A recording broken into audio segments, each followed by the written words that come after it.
Morning, all. Wearing my lovely Q-Lip jacket for you guys today because it's cold down here. Yeah, I worked there back in like 1996. All right, today is September 30th. We're going to finish part 3 of our cooking videos, or our, sorry, it's early, of our vegetables. Okay, so hopefully my computer doesn't act horrid today. Come on, computer. You know you want to do this. All right, so let's go ahead and start from current slide. Let's move me up.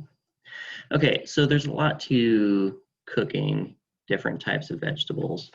The main things you want to consider, cook them close to the time you serve them as possible.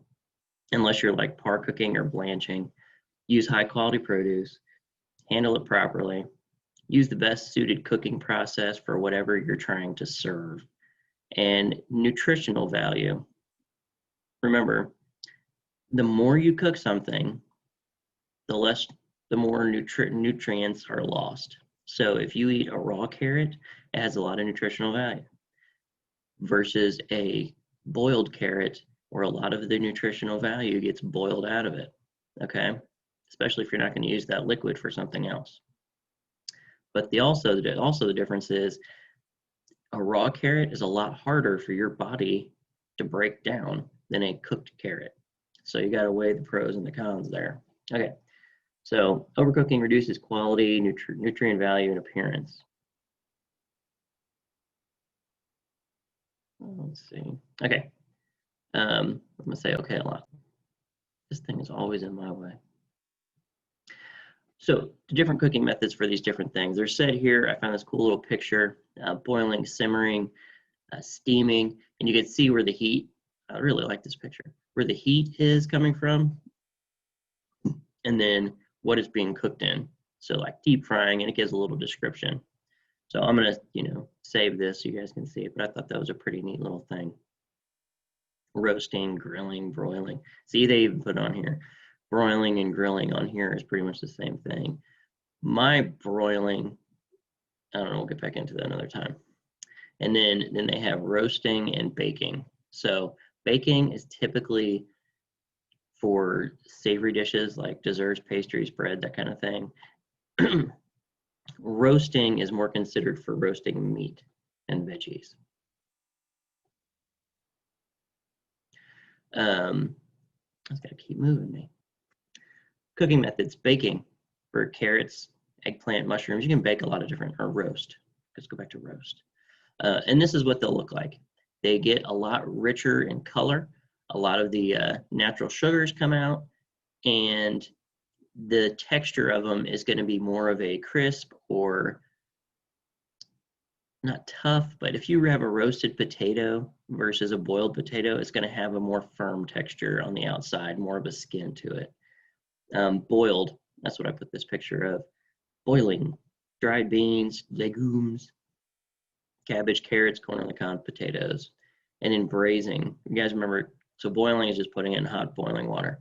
Braising is using the two-step method where you're doing dry heat cooking and then moist heat cooking. So when you braise cabbage, you basically, the dry heat would be you brown your bacon. A lot of people don't understand how that works. You have to make the bacon crispy. And then you throw in your cabbage, saute that so it gets a nice color to it, and then add liquid, and then braise it.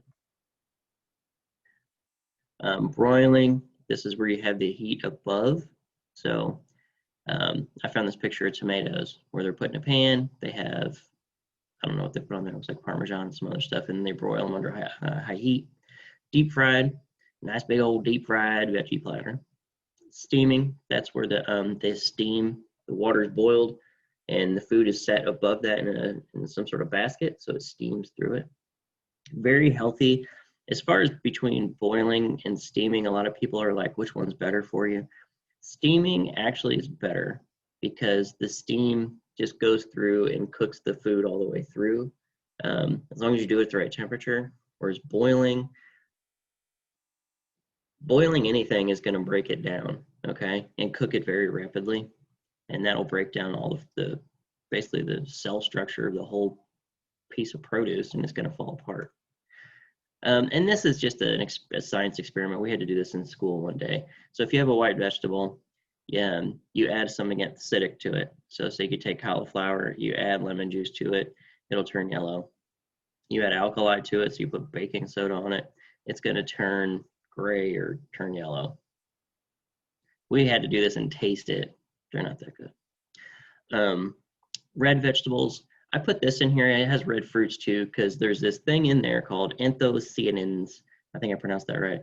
That is the compound that gives these red color. But what it does also is that is the antioxidant that is inside these fruits and vegetables that helps your body get rid of free radicals, which are the bad things inside of you that can cause cancer.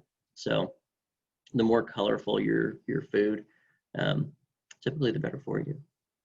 And this, they'll turn green if you cook them with alkali, or cook them, turn red when cooked with acid and turn blue-green when cooked with alkali. But I don't know, a lot of people are just going to boil some cabbage and baking soda. So, okay, so green vegetables, it does the same thing. It tells you what happens when you cook them. So I just want to show you this. These are contained with, these have chlorophyll in them. So when you take a fresh green bean, this is the color it looks like, okay? When you boil and blanch it, that makes it brighter. See how these are? These are boiled green beans. When you roast them or, cook them, take them out of a can. Like if you ever open a can of green beans, it's gonna look like this, okay? That's because they put some sort of acidic ingredient in there with the green beans, like right here, and they get that olive green color. If you cook yours from fresh, typically what you should do, and I have some green beans I'll show you, you want to blanch these first because they're not going to get a whole lot of salt penetration in there if you just saute them real quick. You blanch them in really heavy salted water so they have a good flavor, and you're basically just going to finish them with whatever you're cooking with, so like red peppers or whatever. Same thing with carrots. It keeps talking about the alkali and all that stuff, but with beta carotene, it says does not respond to pH change. So this is a raw carrot. This is what it looks like boiled. This is what it looks like roasted. Boiled, it's going to brighten the color. Roasted, it's going to darken because here the sugars are being cooked out. No joke. Here they're being turned to caramel. So depends on what flavor you want. And then here's just more cooking methods. Boiling, best for hard starchy vegetables, boiled potatoes, blanching for your green beans, thick asparagus, not the thin stuff, cauliflower, whatever you want, broccoli. And then parboiling, blanching is when you're going to cook this at a later time, like to finish it. So you want to do this. So if you have a ton of guests coming over for Thanksgiving, blanch your green beans. So boil them real quick, shock them in ice water, and then store them cold, and then cook them later how you want. Parboiling is if you're going to serve these right away. You boil them partially, that's parboil. When they're close to done, pull them out, shake them dry, then saute them right away. That's so you don't have to shock it. Steaming retains minerals and vitamins cooked in directly with hot vapor. This is we had this at a restaurant I worked at a Wolfgang Puck's, and we had a Hong Kong salmon where we just did these layered baskets like right on top of the stovetop. And we would have ginger, scallion, all these different, aromatics inside here that would be served with the fish, and the fish just gets steamed through. So the fish takes on the flavor of all these different things. Microwaving vegetables. I mean, if you're heating up a can of something, take it out of the can, obviously, put it in a bowl, slap some butter on it, salt and pepper, and throw it in the microwave. But cooking vegetables all the way through, I've never seen. I've seen it done once where somebody took raw broccoli, put it in like a Ziploc, a really tight bag with butter, and that didn't turn out too bad, but it depends on your flavor profile. Steaming vegetables, like I said, see this is how it's set up. You don't want a big giant pile in here because it's not going to cook evenly, and you definitely want a lid on this, okay? So the water's down here, bring to a boil. Once it starts boiling, you can adjust the heat on it too. Like you don't have to have it where it's just this blast steam. That's not bad, but you could slowly, do like a medium boil. It just depends on how the texture of your vegetable. Sometimes you have giant heads of broccoli, and sometimes you have these little tiny florets. So, and then like this says, serve or plunge into an ice bath. Microwave vegetables. I have never done this. I'm not gonna lie. This says place vegetable in an appropriate dish or plate, cover, cook to desired doneness. Every time most things I put in the microwave blow up, like hot dogs, chicken, anything you put in there just blows up. All right, more cooking methods, roasting and baking. So this can be done. So this says thick-skinned vegetables. A good rule of thumb, if you're wanting baked potatoes, something large, you can roast them. Potatoes are a great thing to roast because they're typically decent shape-wise. Like it's not like having a roast of beef that's real skinny on one end and real fat on the other. Typically vegetables grow evenly, so they bake well and roast well, so they cook evenly. And then take this eggplant, for example. A lot of people don't like the skin on this, so they will take this and take the guts out, well, the inside, the flesh, and leave, discard the skin. I really like the skin of eggplant, so I probably wouldn't do it like this. But one thing it does work for is butternut squash, acorn squash. You cut your squash in half, roast them as so, and then you can scoop out the insides, and they turn out really, really nice. Sauteing thick-skinned vegetables, crispy texture, raw or partially cooked. Found another Ramsay video. I just like his videos because he's very smart. All right, let's watch this. If it works.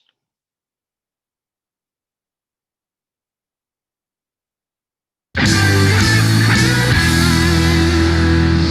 going to show the most amazing stir fry in 10 minutes. I promise you it's going to be in 10 minutes. But first of all, join me in thanking the incredible staff at the NHS. They have done an amazing job. We only get to see little snippets of it on a daily basis, but I know how hard, how stressful, how difficult times are for all of you right now. So on behalf of the Ramses, please keep up the good work and God bless and thank you. Now, when I said 10 minutes, last week I overran because Meg didn't pan down fast enough, so therefore I was overrun by 90 seconds. So Meg, when I say pan down, okay? Don't blame me. I need to look for my sous chef. He's running around somewhere. He was spotted earlier. So let's just skip to this. Who's in? You've got slow at chopping. I'm not. I've been told to slow down, Pollyanna. Right, from there. Again, such a pepper. They go in on top of the yellow. Okay. Give that. Tilt it down and pull back up. Tilt it down, pull back up. Okay. Keep that heat in the pan and dust the outside of the pan with a touch more oil. Now, Meg. Yeah. These are delicious little mange too. Okay. Group them up and just go through them, just like that. Okay. Now, if you haven't got mange too, green beans, fresh peas. It's a stir fry, okay? But look what I'm doing. Meg, pan down. I'm spreading all those peppers in the inside of the pan as well, okay? From there, bok choy. The secret here is you get the big leaf, put all the small ones inside of that, okay? Chop that there, and roll that nice and tight. See that? Like one of your friends, Meg, when they roll those cigars. Now, slice.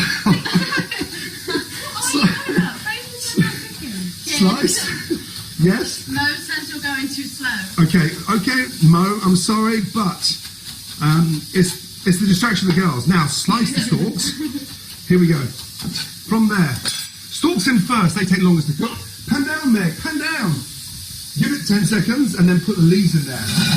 But look. Now, did you, excuse me. Billy's got the hiccups. Did you just belch across my line? How about, excuse me. How about pardon me? Pardon me. Oh my goodness me. All right. So you guys saw, that was a crazy video. What he was doing in there. That is a saute. All right. So medium high heat, oil, minimal fat. You don't need a ton in there. And you're just using that high heat. And then what's going to happen too, you want a flat layer, like he said. You don't want this, you don't want a massive, look at my cursor. You don't want a pile because that's not going to cook. Okay. So that's sauteing. And I'll show you guys a video too that's not so crazy. Roasting vegetables, I have a video on this too for roasting potatoes. Basically, same thing, even layer. And as far as desired doneness goes, this says place vegetables on a preheated pan, roast desired doneness. This is all variant on what vegetables you're cooking and how big you cut them. Okay, if you're cooking like this, peppers, and say you have potatoes on here, or peppers and eggplant, and then yellow squash. Yellow squash needs to be cut a lot thicker than what your potato is, okay? Because it's gonna take a lot longer to cook. And that's just gonna come over time after you guys start cooking a lot. You'll have to understand this. So like if you're roasting peppers with, you know, green or zucchini, you're gonna have, or peppers and onions, you're gonna have to cut the peppers and onions a lot smaller so they cook fast, just in the same amount of time as zucchini. Okay, so if you have this giant piece of onion on your roasting pan, or carrots, God forbid you put carrots on there, we'll talk about that in a second. You need to cut it according to size of how long each thing will take to roast. So pepper this big goes with a piece of zucchini like this. Okay, that's, you got to really figure these out. Carrots are those really hard, dense vegetables. You can roast those. You have to blanch them first. If you take a hard, dense, raw carrot, throw it in the oven, it's just going to shrivel down because there's no moisture in it. So when you boil those and blanch them, it actually rehydrates or reintroduces a lot of water content in there, and then that allows it to roast. All right. I know there's a lot of different things to it, and that's why you just buy stuff and practice, or you go to work at places and you learn these tricks over years. So there's a lot to roasting vegetables. Stir frying, sauteing, like you saw in there. Stir fry, typically you want to saute or you want to stir fry on very high heat. I had a video, I think I showed you guys, of doing the stir fry. Very high heat. And then if you want to finish it with something, you do it at the very end and then toss, toss, toss. Typically what you're going to want to finish that with is a sauce that has cornstarch already added to it. So when it hits that high heat, it thickens real fast and just coats and covers every single piece of vegetable. Glaze, that's what glazing is. Gives a glassy appearance, coats with honey. And there's pictures of these real quick. Pan frying, uses more oil than sauteing, cook until brown and crispy. Deep frying, coat with batter, cook in a deep fryer or large pot. All right, so here is glazing. So bring liquid to a simmer, season for flavor. Sweat and smother vegetables in cooking liquid or fat. Okay. Pour liquid into a pan and cover until done. So basically, if you saute your carrots, you boil these first, blanch them, saute them, add your honey, add what you want till it starts to bubble and caramelize a little bit, and then just coat it on there. That was a weird way to describe that. Reserve cooking liquid. Hold on, I am not understanding what this thing says. Bring liquid to a simmer. Sweat and smother vegetables in liquid and fat. Pour cooking liquid into pan. Cover pan and cook until done. So this is basically like you're boiling these. They're not pre-cooked, I'm sorry. So these are cut carrots. You make a cooking liquid in the pan. You basically boil them in the pan and then remove the vegetables and drain the liquid. So it's you're just blanching these in the pan first, and then you're adding your glaze. So there could be brown sugar. If you heat up brown sugar, a little bit of butter in there, not on high heat until it starts to bubble, you can toss it in. It's basically making caramel for it. That was a really weird way that they had that described in there. But you can add just straight honey. I like honey, lemon, and dill on mine. Pan frying veggies. So see how deep this oil is? That's probably about the width of my finger. And what's going to happen is a lot of time this might get submerged, but it might be where it's just cooking the one side, like frying the other one side, then you have to turn these. And then once you cook, like deep fry anything, always put it on paper towels or some sort of rack that the oil can drip out. Because if you deep fry something and spend the time on that to get it crisp, and then you put it right on a plate, it's just going to soak in the grease and it's going to be soggy. Deep frying, coat them with a batter or breadcrumbs, so dry, wet, dry. So flour, egg wash, breadcrumbs. And then you want to just deep fry these till they're golden brown. A lot of times the rule of thumb is if they start to float. They sell so many pre-breaded things to deep fry, especially like cauliflower and onion rings. When they're frozen, you put them straight in the oil from frozen. And as long as they're not freezer burnt, the oil won't boil over. But those things literally will just start to float to the top when they're done. Grilling, you know, I'll do a video on this, like using a char broil grill. So you grill your bell peppers, potatoes, zucchini, onions. You can grill potatoes, nothing huge. I would show you, I'll go back and show you the difference in plating of those, but you don't want to do like grab an Idaho potato and slap it on the grill because it's not going to cook very well.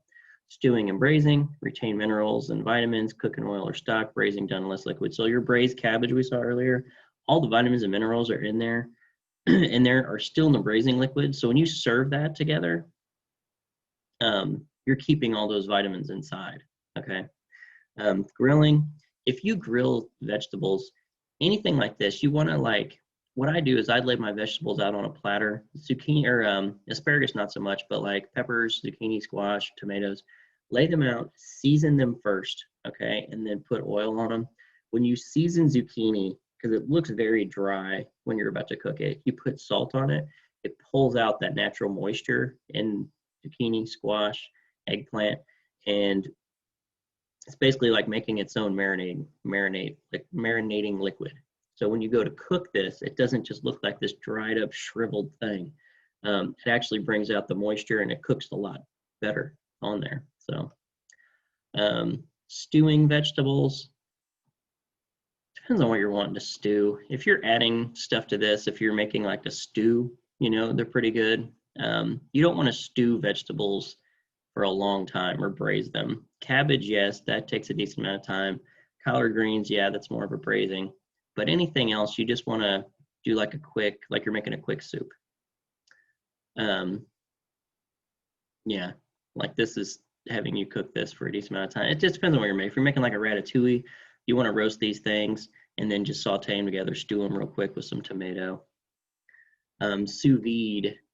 Okay, so pureeing vegetables, cook till tender, drain, remove excess moisture, and then puree. So that's like making a tomato sauce and then just throwing it in the blender so you have a smooth sauce. Holding vegetables, that's hard to do. So that just basically means putting it in a steam tray like this. Well, it depends on what you're cooking. That's another, like, you really got to be careful on how long you hold this. It's going to turn color. If it's going to get mushy or dried out. And then this says if longer than 4 hours, cool and wrap. So I don't, at this level of what we're doing for cooking, we're not going to be serving a giant buffet of stuff and trying to cool it. So this would be something you guys would be taught when you get into culinary 1 and 2. Okay, but I do want to show you guys this picture real quick. Where'd it go? All right, come on. As far as like plate presentation stuff goes, I had one with potatoes on here. Where is it? Sorry, this thing's freezing up again. Love this computer. Okay, so as far as like this says, use best suited cooking process. If you're wanting, if you look at the plate presentation, say you have this roasted chicken, which looks really pretty. Instead of getting this big giant potato to plop on the plate, use these. These are called fingerling potatoes. And remember I said I was going to show you guys a picture of those hand-peeled baby carrots. Some people think of baby carrots, those little tiny dudes you get at the grocery store. Those are baby carrots, but they're not hand-peeled. Those are just a giant carrot that they whittle down into the little carrots. These are their full size. This is just peeled. This is the full size carrot, okay? Very tender, and they look beautiful on a plate.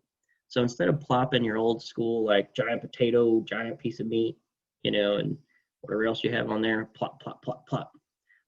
This is more elegant, you know, so they're starting to use these smaller vegetables because you can put the whole thing on there and see it for what it is, and then serve as is, okay? So I just want to show you guys that. All right, So that is what we have today. I hope you guys enjoyed that. And then we're just going to keep going with vegetables for a couple days. All right. See you guys later.